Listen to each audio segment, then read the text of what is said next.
Jesus Christ, I spent the entire day out at paintball and now I'm completely knackered. I'm not even sure if I want to do this, Chris. Yeah. Yeah. Well, you know, it's all consensual. It's all consensual. Yeah. Yeah. Well, I would hope so. You know, Yeah. I'd hate to wake up the next day and not realise we'd, you know, made a podcast together. Ugh. You know, because I wouldn't. I mean, I wouldn't want that to affect our friendship in any way. You know, us like getting that intimate with each other that we do a podcast together. You know, even if it turned out we had done it like twice in the past. True. You know, Yeah. because you know, you know, it's you know, it can get kind of. I know it can get awkward. You know, with when you've done that sort of thing with friends, that you get together at some point and you can't even look each other in the eye. I can look at you all day. Yeah, of course. I mean, that's what most people say, Chris. You know, not just you. The envy of them. Oh yeah, aye. But you know, but the thing is, you know, I understand that this is consensual. We're both fully aware of what's going on. We are of sound mind, and hopefully body. I hope you're fit, Chris. You know, I hope you're fit and well. There are no cardiovascular problems. Yep. And like I say, I wouldn't want this to affect our friendship in any way because, to be honest, the sex is great. It's wonderful. Yeah.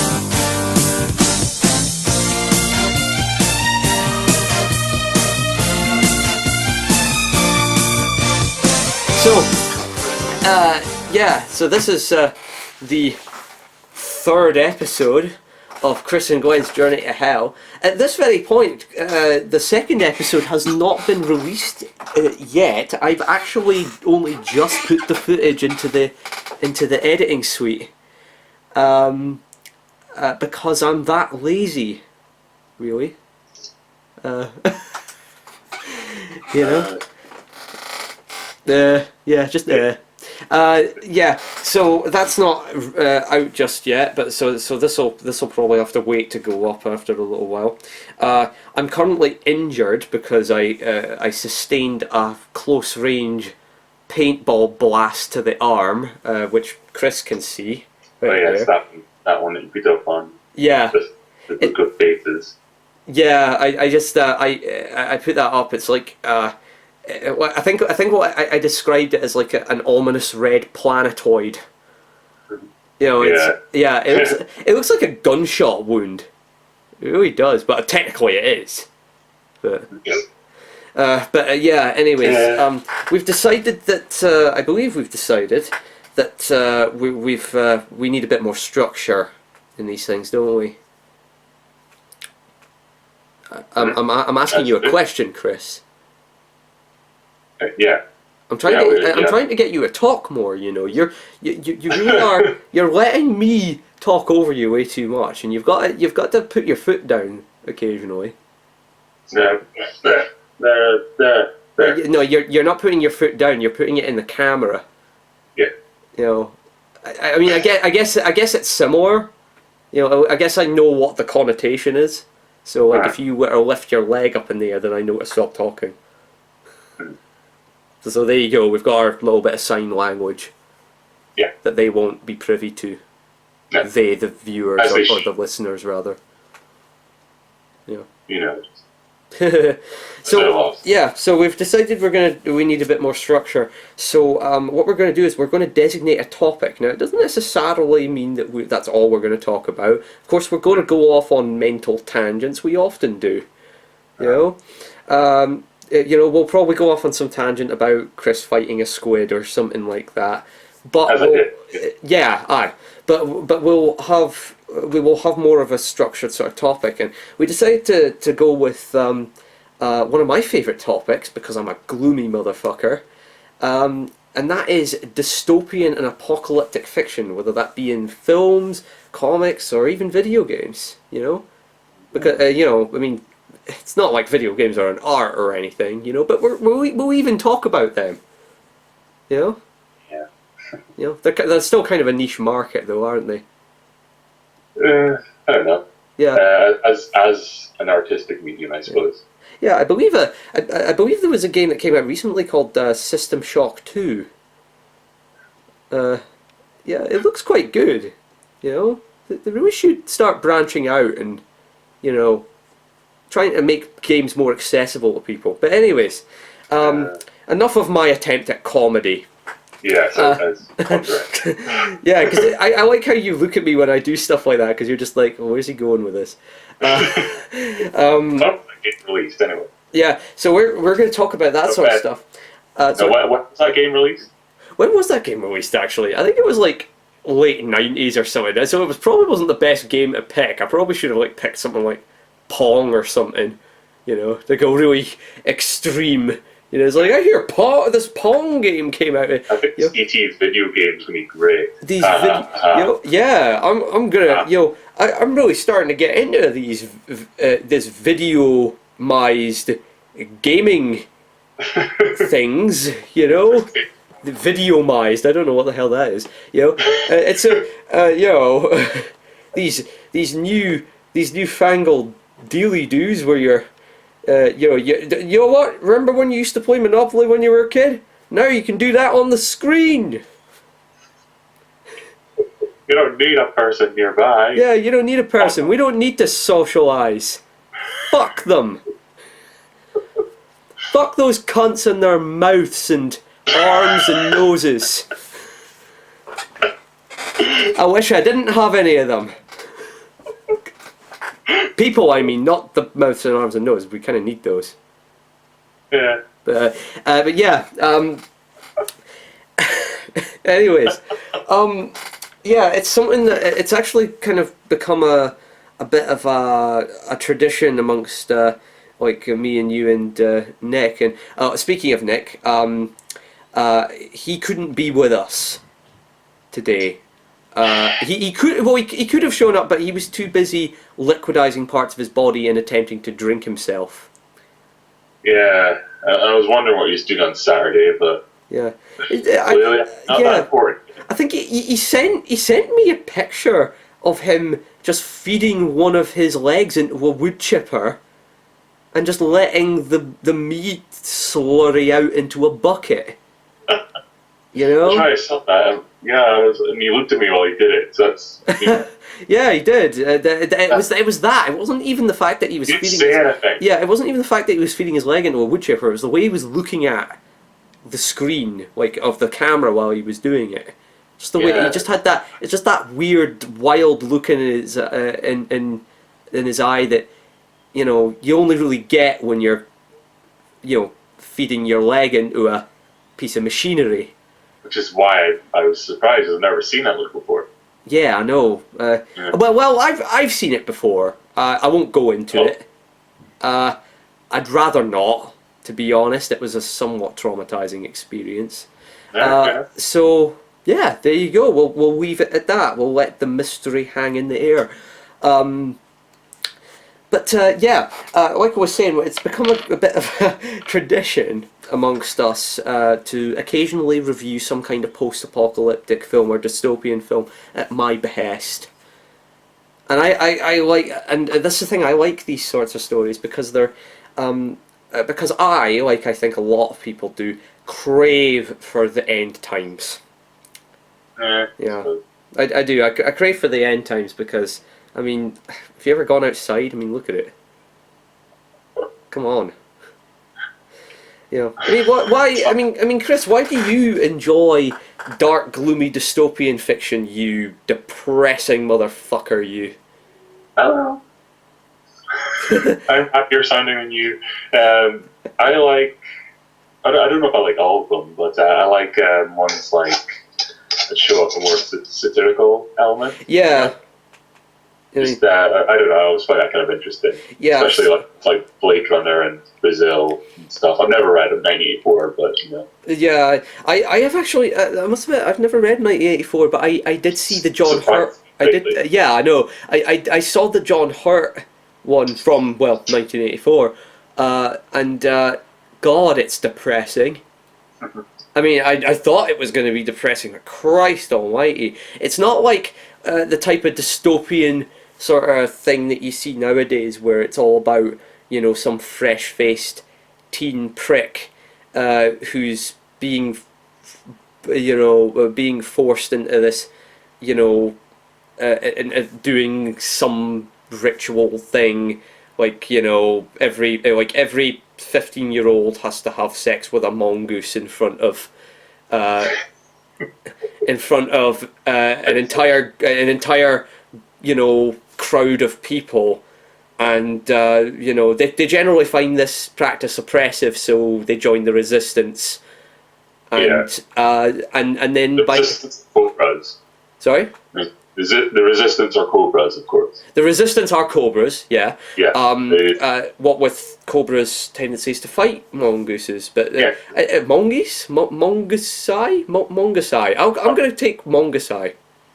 Mongoose. Yeah, I know it's mongooses, but I'm going to go with mongoosai. Okay. The mongoosai tend to win against cobras, I've seen, but you know what? That could change. That's what the arc is all about. The cobras will win over the mongoosai. Yeah. And their welcoming genitalia. But yeah, that's my point. It's all about people triumphing eventually, whereas old school dystopian fiction is all about people eventually having that boot stamped on their face forever, to quote 1984 to an extent. So that's what 1984 was. It was all about a guy being oppressed, and and that was it. I mean, well, obviously that wasn't it, but it was. It's not like he joined the resistance at the end and then became a badass freedom fighter with a bow and arrow and shit. Well, I mean, the thing is, like, the whole world environment is part of the story, and the main character is pretty much just a small part of it, even though we're following him. And so basically, he's having this little odyssey journey or whatever, and then basically just results in him getting swatted like a bug, essentially. Yeah, I mean, Brazil is a fantastic sort of Brazil's example. Yeah, I mean, Brazil is a very funny film, but my God, that ending hits you like a ton of bricks, especially if you haven't seen it before. Yeah. It's you're sitting there watching. It's very blackly humorous, but at the same time, it's still kind of fun, and there is. I mean, you can see that kind of Monty Python element because I mean, it's directed by Terry Gilliam, and so it's kind of fun, but then that ending just fucking smacks you around the head, and it's like, oh no, Yep. So it's but it had a kind of satirical element, and I usually, I do go for that in films. To be honest, that was kind of what the part I enjoyed most about like the Hunger Games movies thus far. Yeah, the over the top nature of it. Yeah. Yeah, I haven't seen Mockingjay. To be honest, I actually did read all three books. Mm-hmm. The first one's decent, and the second one's also decent, but you kind of wonder what the point was. And then the third one is just not very good at all, I don't think. Yeah. It's like it was just like, alright, I just need to wrap this up. It's like X-Men 3. Yeah. You know, but when watching like the first two, I was quite I felt kind of engaged in certain points, like the bit, mostly the bits with Stanley Tucci. Yeah. Oh yes. Yeah, like it's the girl on fire. I love the girl on fire. She's so cheeky. This is great. It's like I don't know, just like a Eurovision Song Contest host or something, you know. Yeah, so you know what? If Stanley Tucci actually hosted Eurovision, I'd watch it. That'd be amazing. You know, it's like, I don't care. It's like just like have him between the songs. In fact, have him in the middle of the songs. Just have Stanley Tucci in the middle of fucking Azerbaijan's new little poppy number about such and such, and jump up and go Supremo. Yeah, just have him just jump up and go mental at the screen, and nobody even questions it. They just kind of everyone like talks about the songs as if he wasn't there, and then occasionally they'll go, "Oh, Stanley Tucci was a good host." Yeah, they won't. They'll never bring up the fact that he used to just kind of jump up in the middle of the screen and his eyeballs spun around as he went, "Waha!" That's an image. But yeah, I would go for that if Eurovision were more like that. But yeah, those were the parts that I enjoyed the most. But it's when it got to the kind of more glossy, actiony bits where it was like, I'm really not interested in this. It's not that I don't like action, I mean, of course you love action, but you've got to have a bit of investment behind it. It's not just a case of I'm watching a guy fighting, but yeah, it's I have to admit, part of me kind of understands people comparing it to Twilight, but at the same time, they're just a lot better. Yeah. I don't know. I mean, I could see like I was saying, I could see the kind of satirical elements of it. Like with Stanley Tucci and the fact that the whole love triangle thing, like in the first story, was really more of a thing regarding like how the audience perceived them, and it was a way of surviving.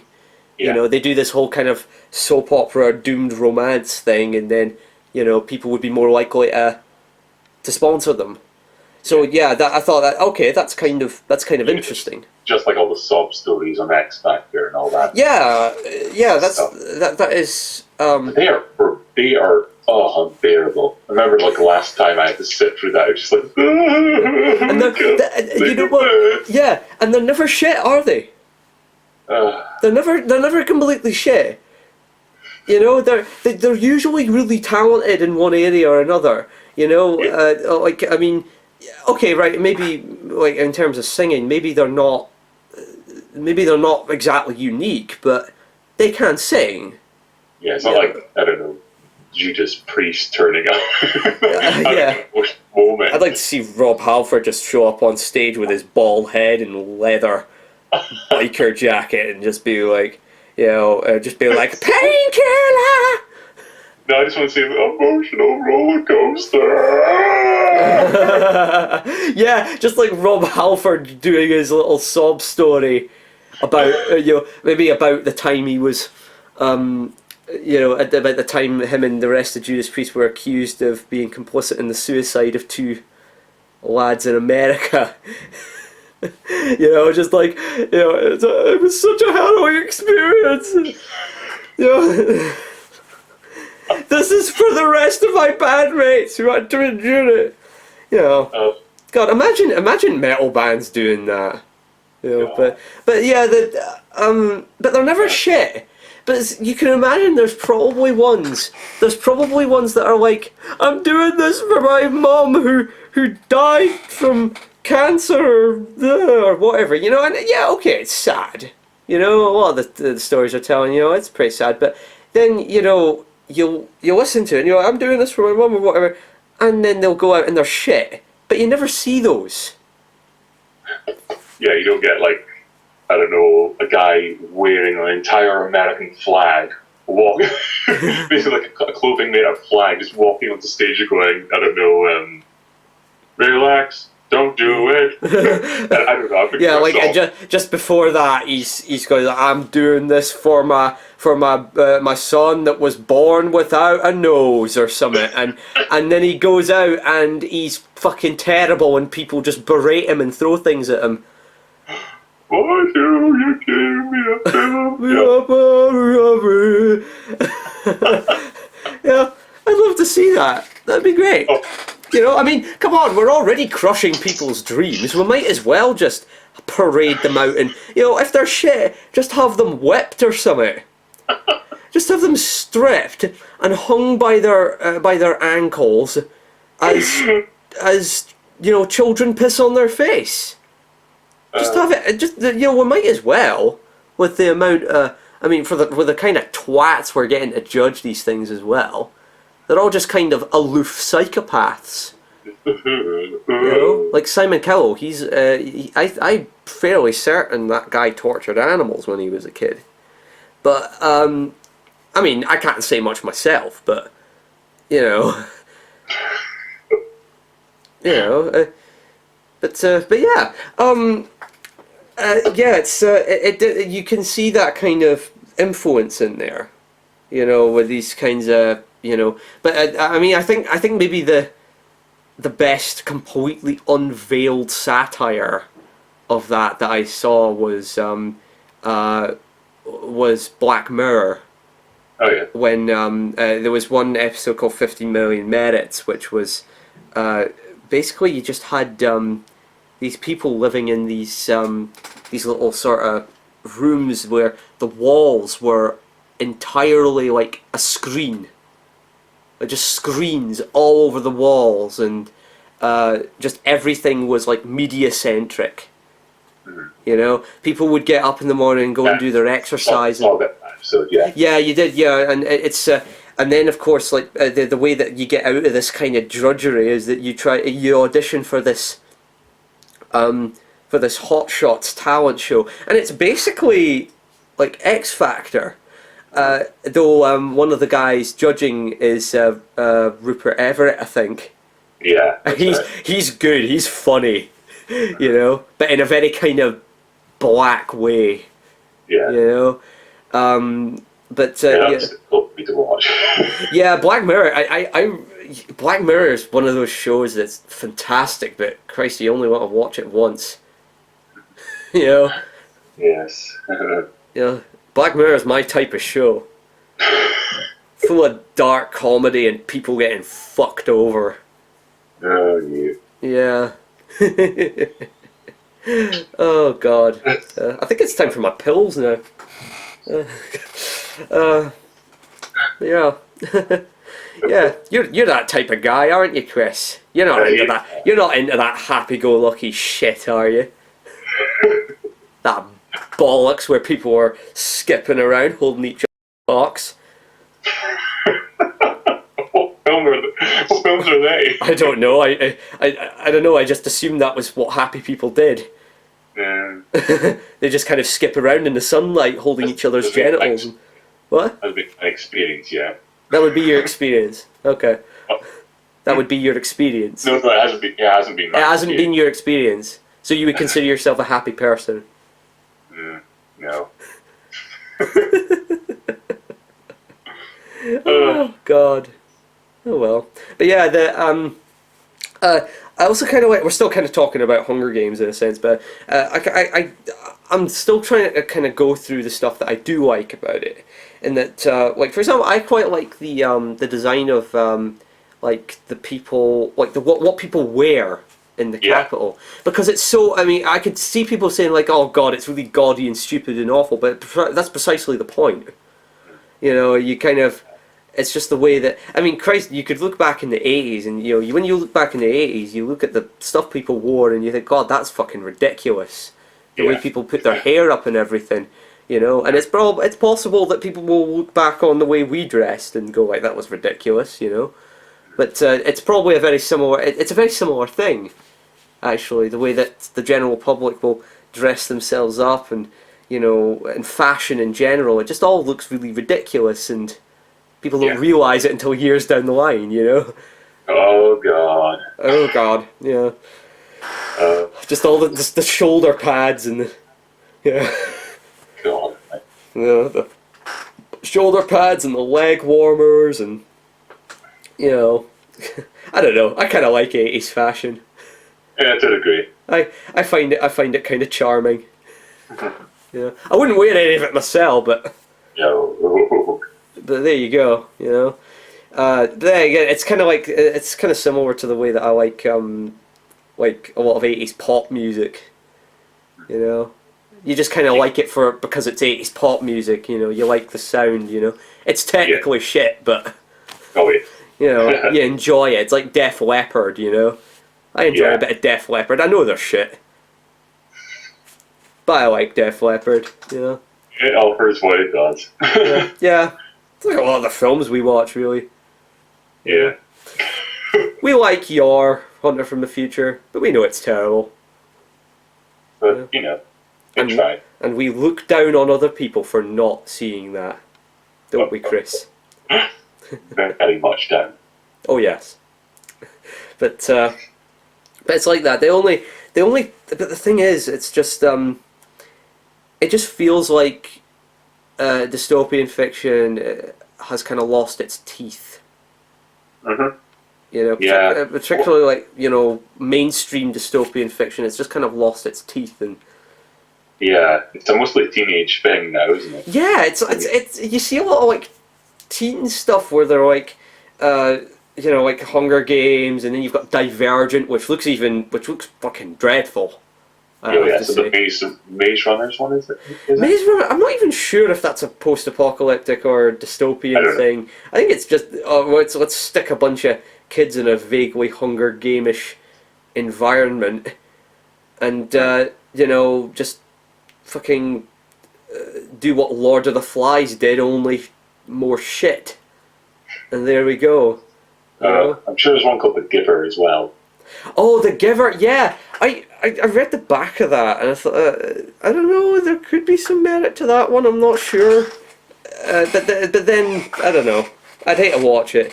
I mean, the idea, like, that someone, like, stores memories, like, he's the keeper of the population's memories and whatever, like, okay, you could do something weird with that.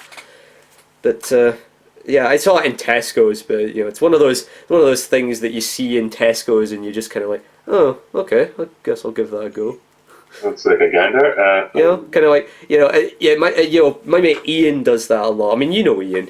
He does that a lot. He goes to he works in Tesco's, so like he'll look at stuff in Tesco's and just be like, oh, what you know, what's this Arachnoquake? I'm having it. I'm fairly certain that is one as well, Arachnoquake.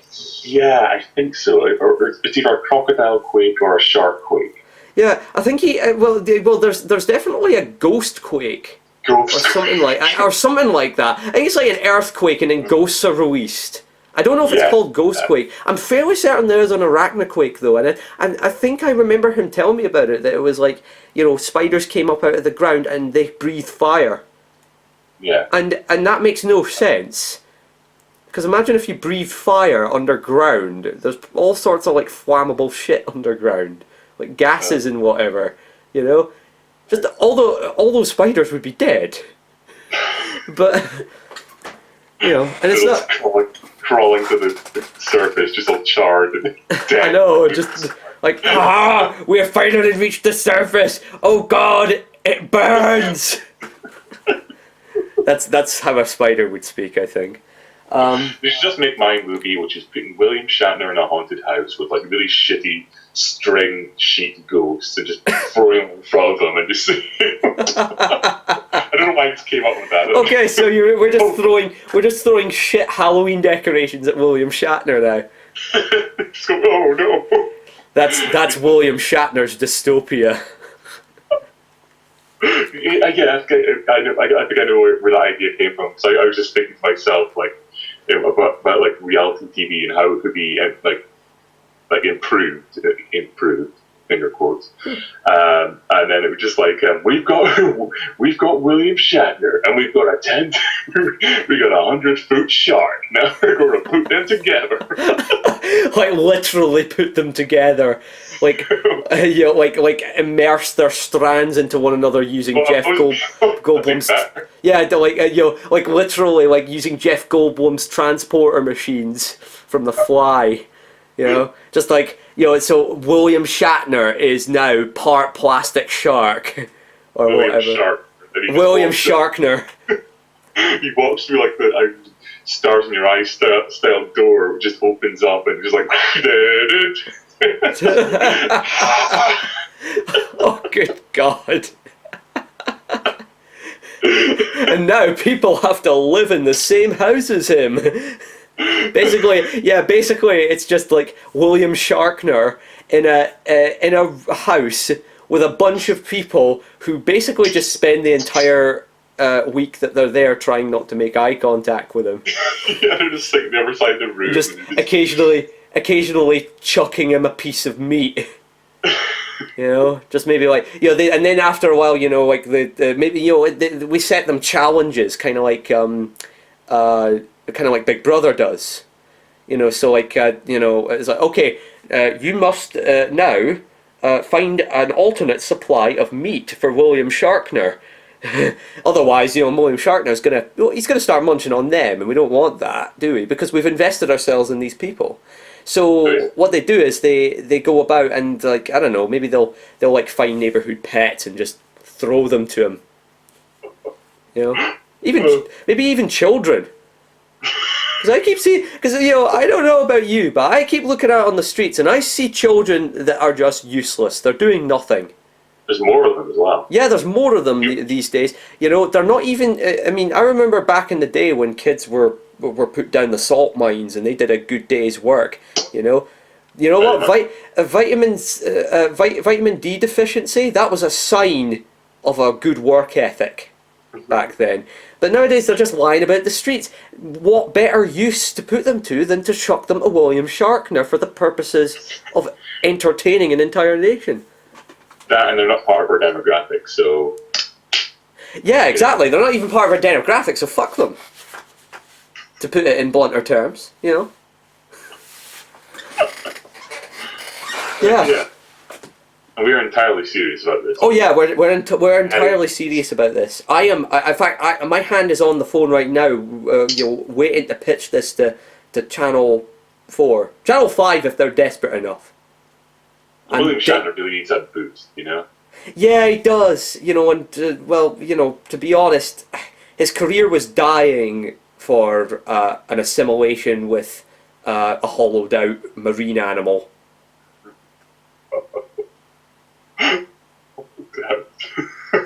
So yeah, but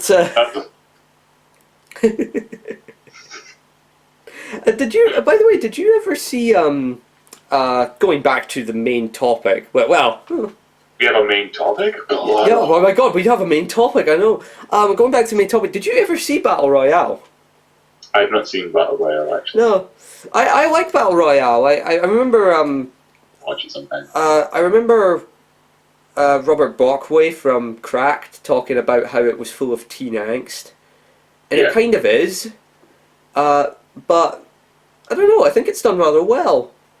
I mean, apart from anything else, someone dies in just about every scene in that film, and spectacularly as well. There's a lot of very dark humor in it as well. Though apparently the whole Battle Royale thing is also a reality TV thing in the universe, but in the film they don't really play that up. They don't really play up the media angle of it. No. And Hunger Games actually played up the media angle a bit more. Yeah. Whereas, however, Battle Royale was full of a lot more challenging sort of black humor and, and satire and, violence in general. And I always thought it was a bit weird of Hunger Games that, it's like when you're trying to make a story about the horrors of violence, it's a bit weird to leave out the violence. Mm-hmm. But of course, nowadays everything's PG-13 and sanitized. So it's got nothing to say on that. I have nothing to say because I've not seen that film, but no. But yeah, it's well, I remember when Hunger Games came out, like people were going on about how it's a rip off of Battle Royale and everything. And I don't think it's a rip off of Battle Royale. No, it's way too different, to be honest. Way too different.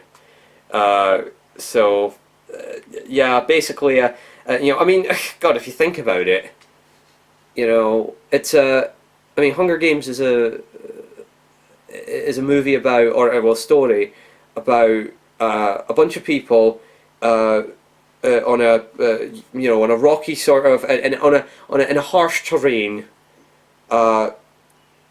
fighting each other, and occasionally getting parcels dropped to them via parachute. By that criteria, I could say the Hunger Games ripped off Worms. Very true. Yeah.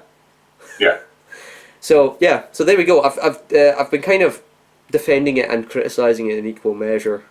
Yeah, it's all a bit glossy and kind of lacks the challenging element that I would have liked. Yeah. But then again, so does a lot of stuff nowadays. Yes. Yeah.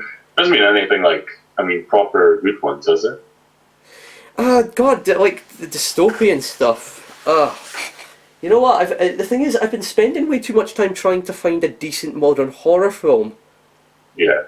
I have found them. I mean, I really liked In Fear, with Ian DeCasteker as the man who played Fitz in Agents of S.H.I.E.L.D. He's very good in it. Okay. He really gets the shit beaten out of him in that movie. I felt sorry for him, but he's also also very good in it, because apparently it didn't have like dialogue. It was just a synopsis. So so he's obviously he could improvise as well. But anyways, but yeah, like I say, I've been spending way too much time attempting to find the perfect modern horror film, but that's turning out to be too much of a thing. Yes. We'll talk about horror another time, but yeah, I know, we'll talk about horror at a different time, but God, modern dystopian stuff. It's kind of well, I guess you could say District 9, actually. I suppose. I rather like District 9.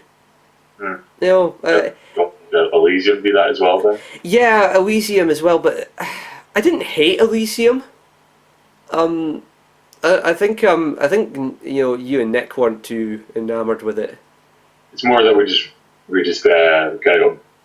just realised a lot of stuff while reviewing it at that time, and then we just kind of went, I don't know. Yeah, it just kind of I don't know. It's like it took out like most of the interesting elements and made to make way for more Jim Cameron type action. Yeah. I'm okay with that kind of action. I mean, the action was done very well. It's just it's just that you've got this fairly interesting sort of universe and this premise and everything, and you don't really use it to its full potential. You just kind of messianic protagonist, which is just kind of weird to me. Yeah, like you kind of I mean, what I always liked about some older stuff, like for example, like I really like Soylent Green. Yeah.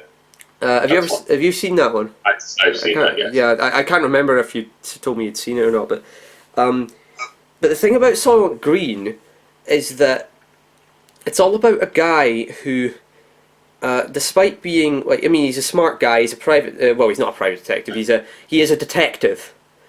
But he's got pretty much the same problems as everyone else, and he's just as much affected by his surroundings as everyone else. He's not like a he's not messianic, like he's going to save everyone.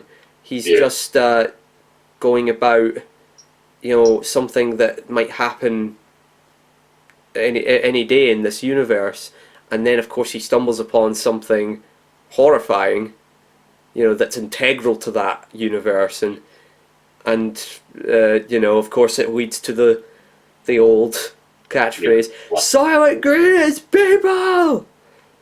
Sorry to spoil Soylent Green, for those who've never listened to geeks talk,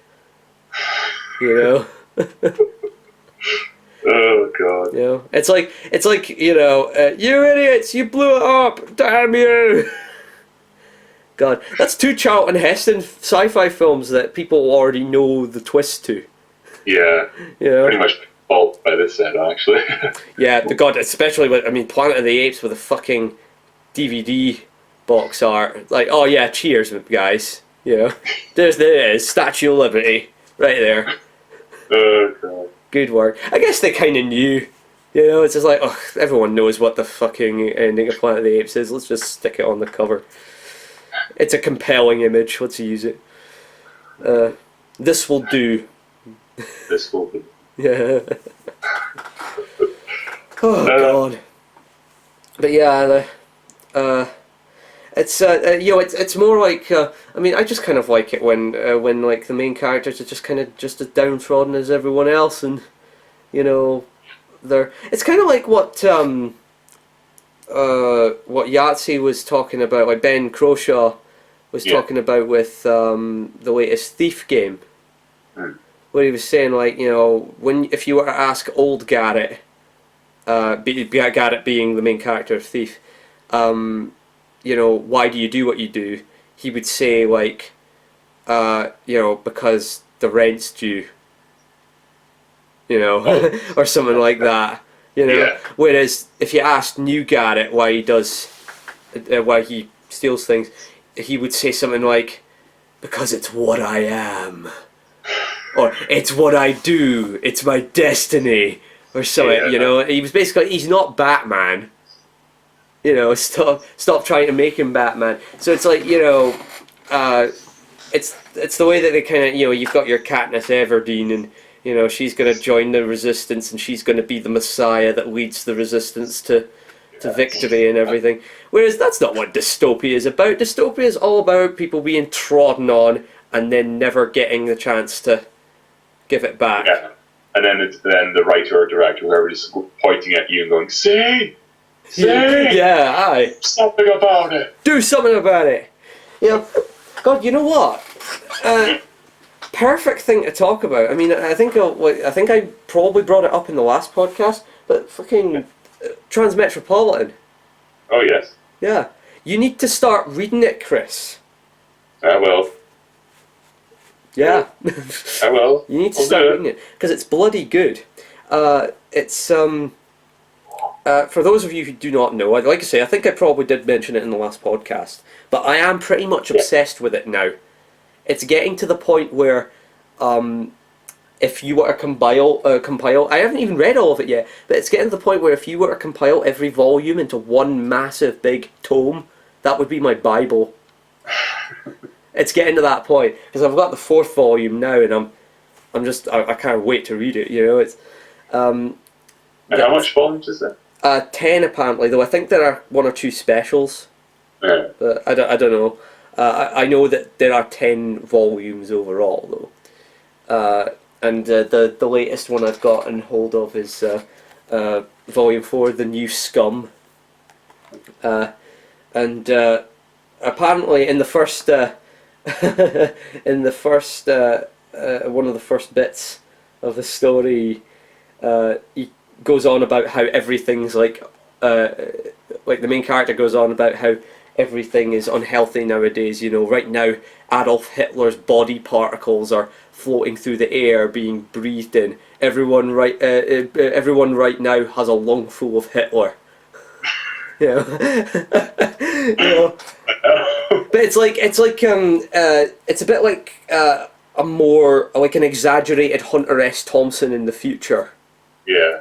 So I think that's pretty much what it is, and it does like have a very it's obviously got like a very sharp satirical edge, full of dark surreal humor, and it's got a lot of cyberpunk stuff in it as well, and you know, it doesn't just make you laugh. Occasionally, I have actually like read it and been like, shit, you know, like it's actually made me think about something, you know, which is cool. That's what I like, you know. That's what I like in that type of fiction. You know? Yes, I don't know if I could say it. I have read any dystopian comic books, but maybe someday. Yeah, that I don't think there's. I don't know if there's like a large influx of them. Is it? Well, there's V for Vendetta. Did you ever read V for Vendetta? Actually, I don't know. It's way better than the film. I'll imagine so. I haven't seen the film, so yeah, I'm gonna be that dick, and I'm gonna say it's better than the film. So, yeah, yeah. the film kind of, you know, it was more in line with the Bush administration at the time than it was with the way the comic was portraying things. You know, that it was set in Britain and it was a very British story and everything. It's weird. There was a lot of really cool ideas in the comic that they just decided they were going to leave out for some reason. I don't know why. Not like the film was bad overall, it just wasn't brilliant. It's like they were trying to cram too much shit into 2 hours. Yeah. I've only seen like the first 10 minutes of that, I believe. Yeah, just the bit where like, what's her face? Fucking, is it Natalie Portman or? No. Yeah. Yeah, Natalie Portman's about to get raped by those, like, police officer people, and then V shows up and just obliterates them, and then starts doing his little, you know, this tirade with containing only words with the letter V because, well, you know, we have to hammer home the point that this is V here. So how does that work then? How does it work? What? Yeah, he just well, not every word, but I actually remember some of it. It was like, voila, in view, a humble vaudevillian veteran cast vicariously as both victim and villain by the vicissitudes of fate. This visage, no mere veneer of vanity, is a vestige of the vox populi, now vacant vanished.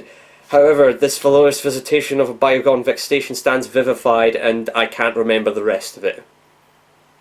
Wow. Yeah. Surprised you remember that. Yes, I did remember some of it, because to be honest, I kind of found it amusing. Yeah. I thought it was kind of flamboyant and kind of overly camp for a dystopian film. You know, just the way he was doing that, like Hugo Weaving was doing that, you know. But yeah, so there's V for Vendetta. You could almost even say that Watchmen is kind of. I was thinking that 'cause I saw that across your room. Yeah, you can see you can see it in the just my massive pile of comics. Yeah, so I've got like I'm a fucking Alan Moore whore, so I've got like V for Vendetta and Watchmen, and I've got Swamp Thing down here as well, like his Swamp Thing, the first Swamp Thing volume. Yeah, I've got it right here. You'll be able to see this. You won't, obviously, because Chris is special. So yeah, I've got the first volume of Alan Moore's Swamp Thing, and I've got Killing Joke, like his Batman comic. You know, it's yeah, basically I'm a whore for Alan Moore. You know. Yeah, I'm a whore for Alan Moore. For me, are you glad? I'm a whore for Moore, or a whore for Moore. If we're gonna go Scottish with it, because it's better because it rhymes. I'm a whore for Moore.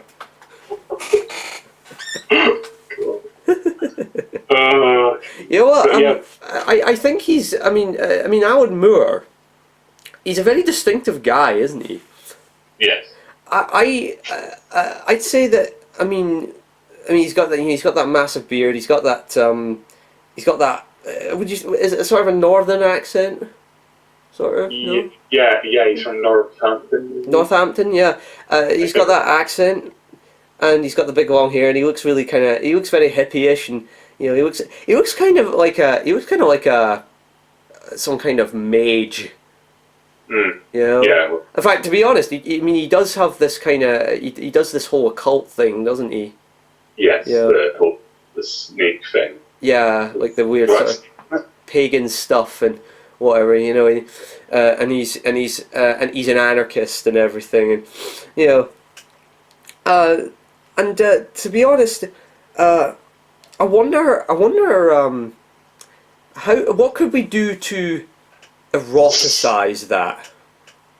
Oh, that's an interesting question. And definitely not one that we have. Because you see, he did. Before. Yeah, it's just that he did that.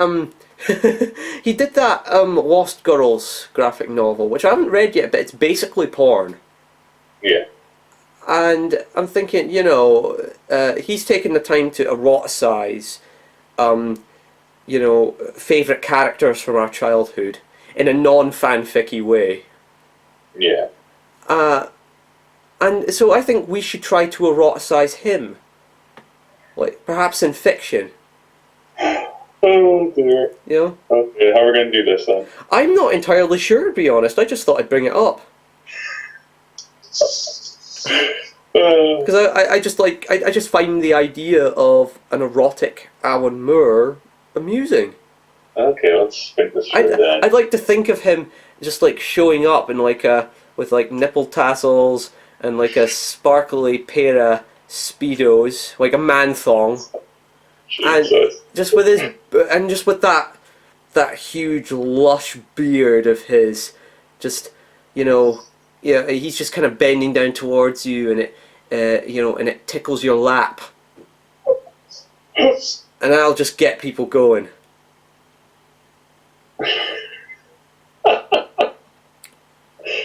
Oh dear. I don't know where else to take this. I don't know where to take this either. I just want that image to be in people's heads. For those of you who know who Alan Moore is and know what he looks like, I just want that to be in people's heads. Because I hate everyone. Well, yeah, but you can like bend over, just like tickle you with his beard and just like, don't you love 4 or 5 dogs with my beard? And then... That's not really so. That's more Alan Rickman voice, but yeah, just have that. Yeah, it's the you know, you can like dress up as Rasputin and then turn up at wizard cons or whatever. If there's conventions for wizards and just God, you know what? He could do a Rasputin. It'd be amazing. Very easily, you know. He would just have to stand. You just have to stand there with his hand up, doing the whole Rasputin thing. You know? Yeah. I'm fairly certain that if I were to shoot Alan Moore several times with a high-powered rifle, he would get back up again. What with all the magic stuff that he practices. Oh yes. Yeah. But yeah, you can just like go to these like wizard conventions that I'm sure exist and just like fuck people left and center. Just left, right, and center. You know, I'd go to that. I wouldn't even just watch. I would take part. Yeah, I guess I would. Oh, you sound really sure of yourself there. But yeah, to go back on topic once again. Topic. Wow. This is our topic for the evening. It's dystopian fiction with your hosts Glenn and Chris. This is our journey to hell, everybody. We're taking the journey there, and we're tagging you along. We're yanking you along on the end of a chain with a spiked leather, a spiked leather collar around your neck. Oh yes. You know, just yanking you down to hell with us. Talking about, you know, and down in hell, there's Vince Vaughn dressed in a bark suit and Alan Moore pole dancing in a sparkly thong, and you're there with us, ladies and gentlemen. I want okay, we're gonna have all these people in hell. Okay, we're gonna think of our candidates for like other people. Have you seen that? What was it, the former head of Microsoft? The former head of Microsoft? No. Steve Ballmer. You have to look this guy up because he is insane. Just the maddest man who's ever lived. Steve Ballmer. It's like he's got like commercials from the 80s where he's just shouting at the screens like, "You're a badass computer!" And then do you think he did that in The Office? What? Do you think he did that in the office when he was like Yeah. when he was the CEO? Like he would just show up and like perch on people's desks like an owl and just like I don't know, bite their ties while yelling at them. I'm Steve Ballmer! There is a one time there is this most famous one where he's just running around like an Xbox conference and just him going, yeah! Just running around with his arms at his side going, yeah! Now that's how you want a CEO to be. Yeah. Or the head of Microsoft. That's how you want the head of Microsoft to be. Oh yeah. Because, you know, like anyone could show up with some kind of weird idea for a video game or whatever, and he'd just be like, let's do it! Ah! and then we end up with, you know, I don't know, we play a larva gently making its way through a donkey's colon or something. You know, I'd play that. Yeah, you play a larva that has been laid on the rim of a donkey's arse, and you just make your way through. It's got like this massive epic quest music playing as it goes. Exactly. That's what I mean. You know what? We should send this to Steve Ballmer right now. I don't know if he's even head anymore, but He must have some clout. Yeah. I mean, a man who does that sort of stuff is not going to be ignored. No. Not even by the new head of Microsoft, who's probably some boring, stuffy prick. You know, who was born grey. He came out and his skin was grey. He was born like a mediocre day's clown. He just What you know? He doesn't even drink anything because water's too rich for him. You know. You know, we're sending our idea to Steve Ballmer, the man who yells at you in commercials. I don't even know who this guy is. But yeah. So I believe we're going back to the topic. Yeah, you could say Watchmen is kind of a dystopian thing, even though it is set in the 80s. Yeah. Because it's like alternative history. Yeah, exactly. You know, which Alan Moore tends to delve into a lot, doesn't he? You know, like From Hell and League of Extraordinary Gentlemen to an extent. Well, yeah. Exactly. Yeah, exactly. But yeah, they'll tell you what. Actually, we could talk about because you see, I remember when I showed this film to you guys, and I think at the time you were a little bit on it, but you told me later that actually it was good. It's probably one of my favourite movies, A Boy and His Dog. Yeah, Boy and His Dog. Yeah. Okay. Do you remember anything about it? Yeah, it's something. The movie opened with like there's like a kind of like desert place. Yeah, it's like desert. It's the walking across, and then there's like a gang member, like, and then they go underground, and there's like something to do with a woman. Yeah, they've pretty much they've raped the woman and they've cut her up as well. Like they've cut her with knives, and it's she's still alive, but it's yeah. You see, I'm about to say that it's a very funny movie. But it is very kind of, it is funny in places, but it's very dark. But it's the movie that inspired Fallout, basically. Yeah, because if if you like the Fallout games, you'll love A Boy and His Dog. It's based on a novella by Harlan Ellison, that curmudgeon-y old fuck, and from the man who brought us I Have No Mouth and I Must Scream, and supposedly the Terminator. God. Okay. Yeah.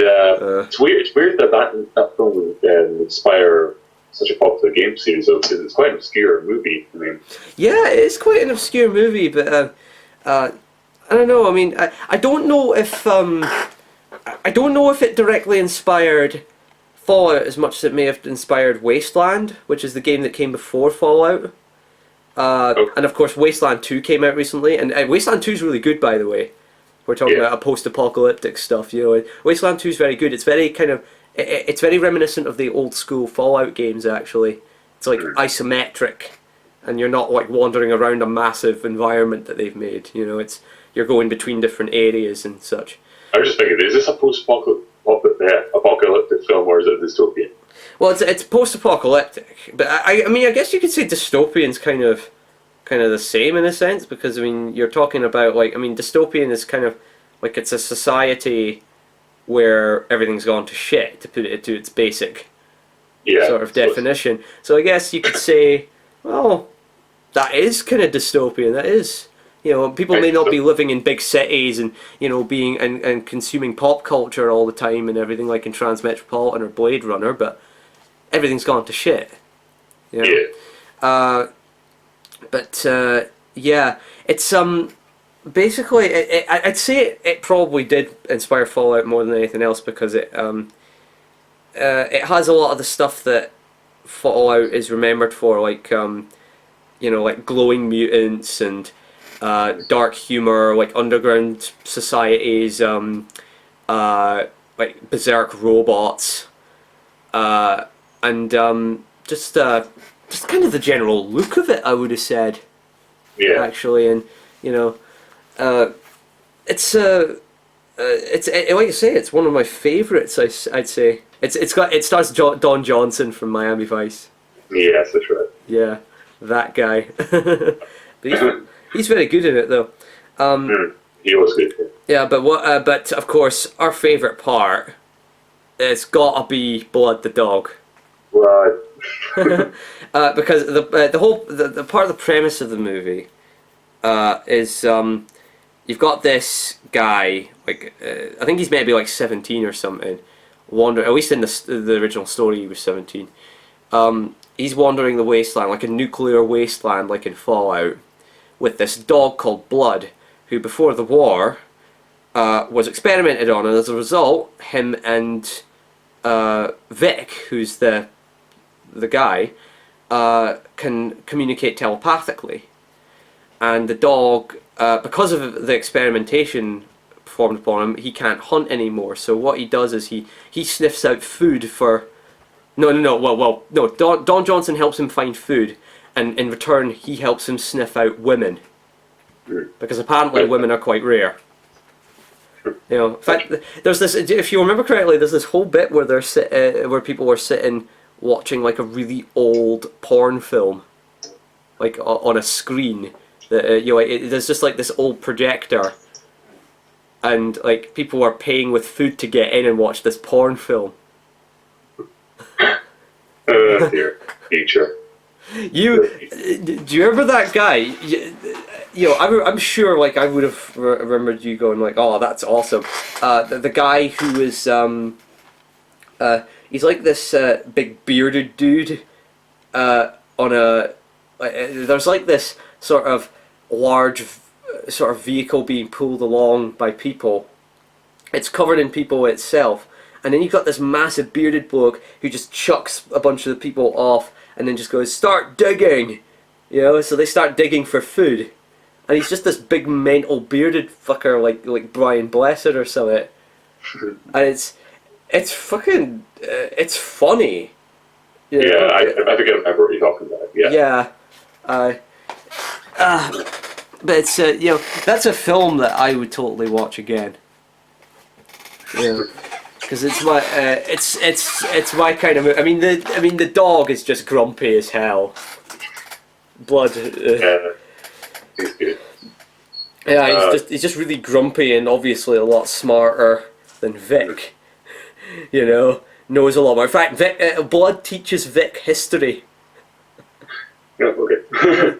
That's all I forgot about the film. Yeah, I remember he teaches him. He's like trying to get him to name all the presidents and everything, and it's you know, it's a cool little film. I highly recommend it. You know, Boy and His Dog, starring Don Johnson. I can't remember who voiced the dog. Yeah, I don't think it was anyone like massively well known or anything. Yeah, but yeah, it's actually just sitting up there. Yeah. Oh God, you know what? Sorry, keep going. I was going to bring up Watchmen. again. I was just because I actually had watched the film adaptation recently. I think it was like a month ago, maybe. Yeah. Yeah, wasn't a big fan of that movie, to be honest. I remember liking it when I first saw it. Yeah, I think Zack Snyder likes to make things cool, and that's about it. He likes to make things look cool. It does look cool. We'll give it that. It does look cool in places. It's very colourful. It's quite a colourful film. Yeah, I'll give it that. You know, it's very nicely photographed. The slow motion could have been dispensed with in places, but at the same time, I mean, looking back at it, I don't think it's bad. Yeah, it's the art of it. Yeah, I don't think it's bad, but I think I remember what struck me about it was that I mean, thinking about it again was how when you read the comic, it's actually somewhat faithful to the comic. Some would even say too faithful. You know what? I know something weird about like previous ideas for film adaptations about this, but I'll tell you in a minute. It's that but when it gets to like action scenes, say like when they're trying to break Rorschach out of prison, or when Silk Spectre and Night Owl are saving those people from a burning building. Yeah. You know, in the graphic novel, it's very restrained.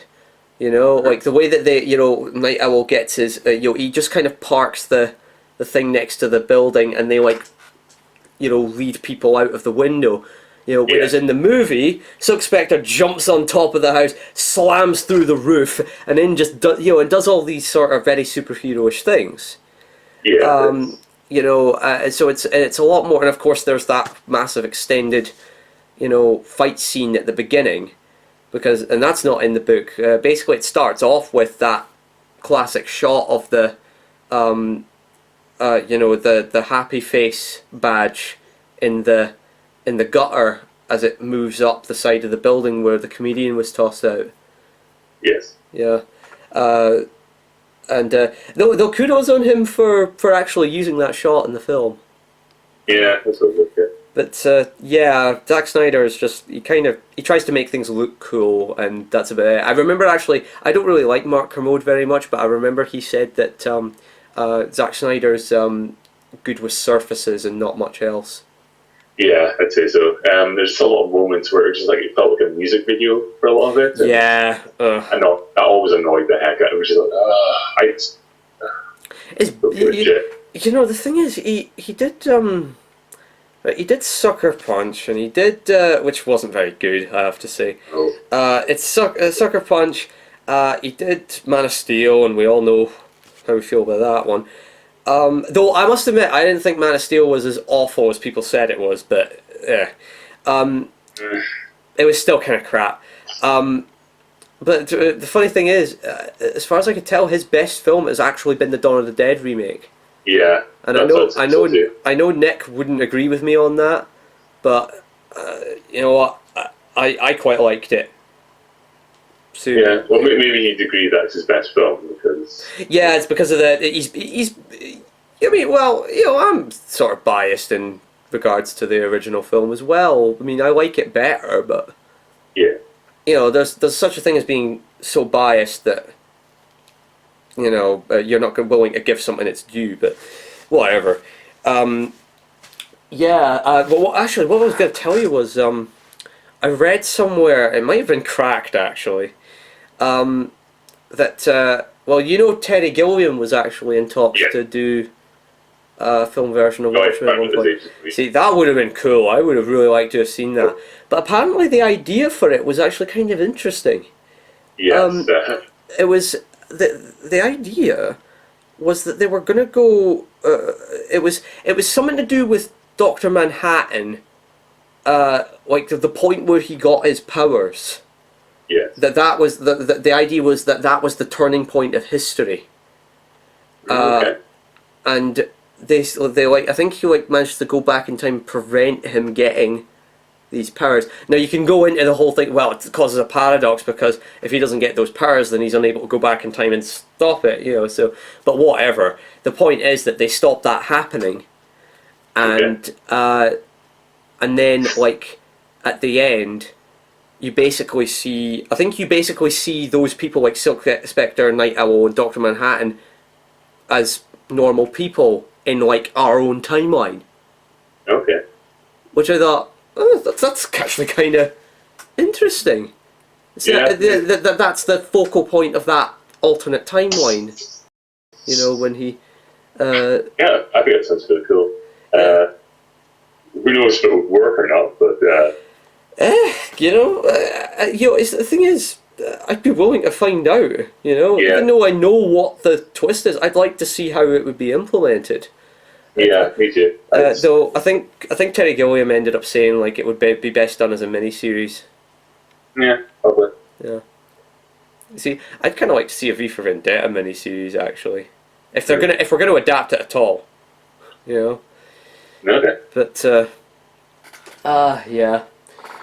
But God, yeah, I actually looked up there and yeah, we watched Westworld, I believe. I watched it by myself, yeah, but yeah, you we're watched not it together. Yeah, but we didn't watch it together with Nick, did we?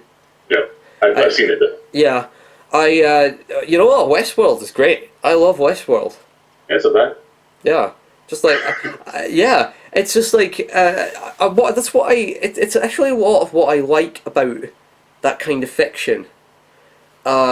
It's less to do with, like, say, Elysium, where like it's like, you know, it was more like, all right, we're just it's mostly a bunch of action sequences and Yeah. you know, and they're not really making the most of this fairly interesting setting and whatever.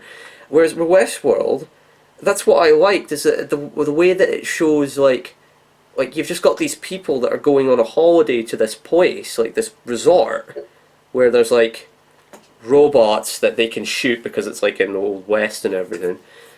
But they're just basically people going on holiday, and you see them going about that, and at the same time you see the inner workings of this place. Yeah. And Yeah. it's actually a fairly like creepy movie in places. The way that it's that kind of when they're like messing about with the robots and everything, that kind of surgical atmosphere and everything. It's just a very creepy Oh yeah, it's idea. that part. Yeah, I remember that. Yeah, where they're opening up the faces and everything. It's like fantastic special effects. Oh, it's amazing. Yeah.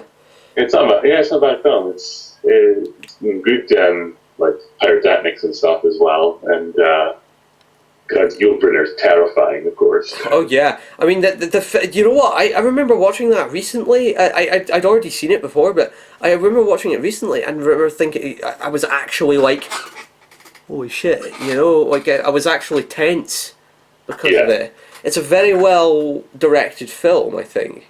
Yeah. And it's it's quite short. It's about 85 minutes. But you kind of get the feeling that it's a bit of a sort of slice of life type thing. Yeah. Like that. Yeah. It's very kind of. It's not like big as a building or anything like that. It's just you're watching this. You're just kind of watching something unfold in this world. Yeah. It's all about the characters and the world they're in, as opposed to, say, the sequel, Future World. Which I have nothing to say on because I've never seen You've it. never seen it. Yeah. I wasn't there. I thought like, oh cool, there's a sequel of Westworld. You know? And it's like a really shit Roger Moore era Bond film. It is. It's So like which one is it closest to then? I'm not sure. I would say. God, I'd probably say like okay, like I don't think Spy Who Loved Me is shit, but there was parts of it that kind of remind me of like Spy Who Loved Me. Parts of it reminds me of Moonraker. It was just kind of like a shit Bond film. Yeah. Because the way it was I mean, you look at Westworld when it was like a sort of slice of life type thing, and then Future World is more like a sort of conspiracy thriller, Yeah. Okay. and it's not a very good one. It's just it just kind of, for some, Yul Brynner shows up for no reason other than, oh, we have to get the cowboy bloke from the first film in. Oh me. Yeah, and I don't know. It's just there's not much to say. It's just really stupid. And there was one character. Well, there was two characters I liked. There was like a caretaker guy, and he has this robot that doesn't have a face on it, but he's obviously mates with a robot. He plays poker with it and everything. And those were the best parts of the film where you saw them interacting. It actually has kind of a sad moment later on with that robot and everything. Yeah, it was the best part. Those were the best parts with those two. But no, we had to focus on all this pish surrounding Peter Fonda being a reporter, and how they're apparently they've gotten all these world leaders and whatever to go to this resort. Okay, and what they do is they scan as much of them as they can, like they sedate them in their sleep to make sure they don't wake up, and they scan their bodies and everything. And what they do is they kill these leaders, and they replace them with actual robot versions of them, so that they can control the world. Jesus. That's pretty much what it was, I'd say. I'm probably, paring it down a little, but whatever. It's fucking dumb anyway. So who gives a shit? So yeah. That sounds stupid. Yeah, God. Well, stupid where it doesn't belong anyway. Stupid where it doesn't belong. Yeah. You know what? We're actually we're like 75 minutes into this, so we've only got about 12 minutes left. Okay. In terms of my camera, because we're still recording this on a camera. Yeah. Okay. Cutting edge, proper audio equipment and everything, But yeah. So the upshot of that is Westworld, awesome. Future World, shite. Yeah. There you go. Take that on board. If you come away with nothing from this, then let it be at least that. What about take a Vince Vaughn movie pitch? Another Vince Vaughn movie pitch where we basically rip off Jim Sterling and the Podtoid crew and make up a film starring the fantastic Vince Vaughn. The irrepressible Vince Vaughn. Yeah.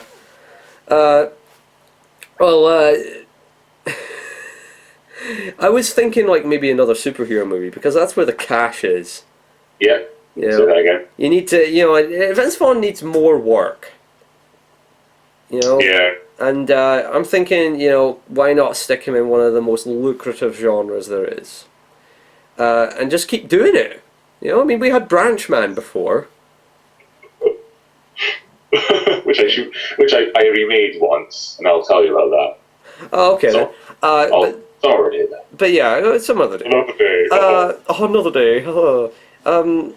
But yeah, it's basically, I'd say we make him into some kind of fluid-based hero. He is liquid. And what he does is he can actually, he has the ability to turn himself into various fruit juices. Nice. Yeah. Okay. And he can even what he does is he can even make himself alcoholic. And the way he does this, he actually drinks alcohol and then turns into some kind of fruit juice, and he's alcoholic. Right, okay. So there you go. And what he does is, the way he fights crime with this ability is, how criminals, they're always planning stuff, they're gonna, alright, we're gonna steal this shiny thing from the shiny thing depository.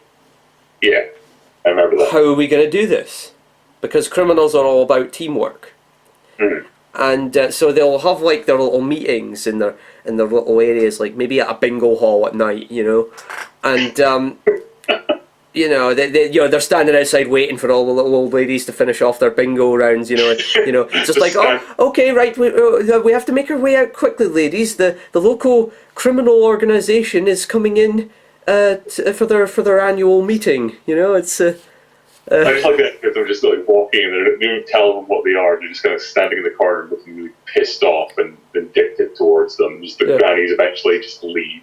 Yeah, they're all just wearing like they're all just wearing like leather jackets, and they all look like big sort of buffed kind of men, just like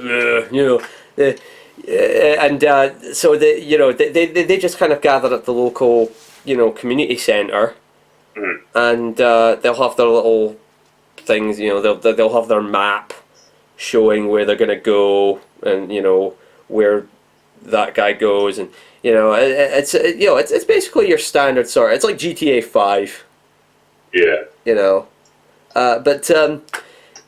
So what Vince Vaughn does, I don't even know what his character's name is going to be. I don't know, I don't know, Gertrude Gush. That's his name. Yeah, he's playing a woman. Oh, okay. Yeah. Gertrude Gush is the fluid-based hero of this story. Vince Vaughn in a career-making role as a female. Wonderful. Yeah. Because I couldn't think of any other word that started with G that was a solid G rather than a soft G. Because I wanted Gush to be the second name. Alright. It just shows you how I'm able to think on my feet, man. Yeah. So what he does is, or she, rather, remember, Gertrude Gush. What Gertrude Gush does is she turns herself into some kind of fruit juice. Right. And she gets herself into one of their cups, because of course they have their drink, on the table there. They've ordered Chinese and everything. This is gonna get done, guys. So let's order some food, and we're pulling an all-nighter here at the local community centre. It's like, could you, it's like, hey, look, Carl, could you please maybe go to the next room and ask the local Boy Scout troop to quieten down a bit. Yeah, who are these all played by then? Who are these all played by? Just like the entire cast of Alien 3. Alien 3? Yeah, okay. Just the entire cast of Alien 3. Just all those English guys, and Charles S. Dutton as well. Charles S. Dutton, Paul McGann. Charles Dance. Charles Dance. Everyone except maybe Sigourney Weaver. But we want all these kind of English character actors and a couple of Americans like Charles S. Dutton and whatever, right. Just to fill it out. And and so basically she gets into their drink, and what they do is this person will the leader will drink her. Right. At which point, this fluid-based hero of ours will begin to painfully seep out every orifice and pore in this person's body. And that'll be the entire film. It will just be criminals going, "Ah!" as blood-infused pineapple juice just emanates from every conceivable orifice. It just goes slowly, the plot just slowly moves forward at a snail's pace, just talking about villain plans, then, Ah! And then, and basically people will just kind of, go, yay, fluid man, woman. What do you mean? It's Gush Girl. And she jumps out with a villain's body and does a backflip or something. Yeah. It's just he's down there just blood everywhere on his body, just please kill me. And he's just she is just hey, another bank robbery foiled, or some shit like that, I just imagine what the fuck Vince Vaughn looked like in drag, and it kind of terrifies me. No, I'd say, Vince Vaughn, he's dedicated, he's method. I'd say he'd get a full-on sex change for the role. like, you know, balls cut off and everything. Oh, Jesus. Like, you know, and like they'll even do that thing where they turn the cock inside out and sort of make a vagina. They do that, right? Yeah, Yeah. something like that. Okay, well, so on that note, we have 3 minutes left on this camera, so yeah, I hope you feel that this has been a productive discussion, Chris. Yeah, Christ, that last thing. No. Good. Okay, it's good fun, yeah. But yeah, I think it worked quite well. You know, having ourselves a proper structure this time. Well, not necessarily a structure, but at least a guiding topic. Yeah, pretty much. So what are we gonna do next time then? I'd say the evolutionary philology of the modern badger. Oh, okay, fair enough. Okay. Oh, dear me. Want to do the post-apocalyptic one then? The post-apocalyptic one. Well, It's been almost horrifying. Yeah, we could I keep could going. talk more about that, to be honest. We could keep going with that. Yeah, and you know, we can always develop our William Shatner idea. Yes, pretty much. You know, because I mean that's something that I could see happening in some kind of post-apocalyptic world. You know, I mean, forget the Thunderdome. We're just gonna throw people to William Shatner. Oh, God. Yeah, I guess you'd say he's chomping at the bit. Yeah. Yeah. He's, I don't know. He's chewing the scenery. I don't know. I don't know. Oh God, there's 1 minute left. So thank you very much for anyone who listened to this. I apologise in equal measure. And yeah, I've been Glenn. And this... And I have been Chris. Yeah, and this sexy motherfucker here, you've been Chris, as you said, yeah. And this has been our journey to hell, and I thank you for coming along and roasting alive with the two of us. Yeah. Yeah.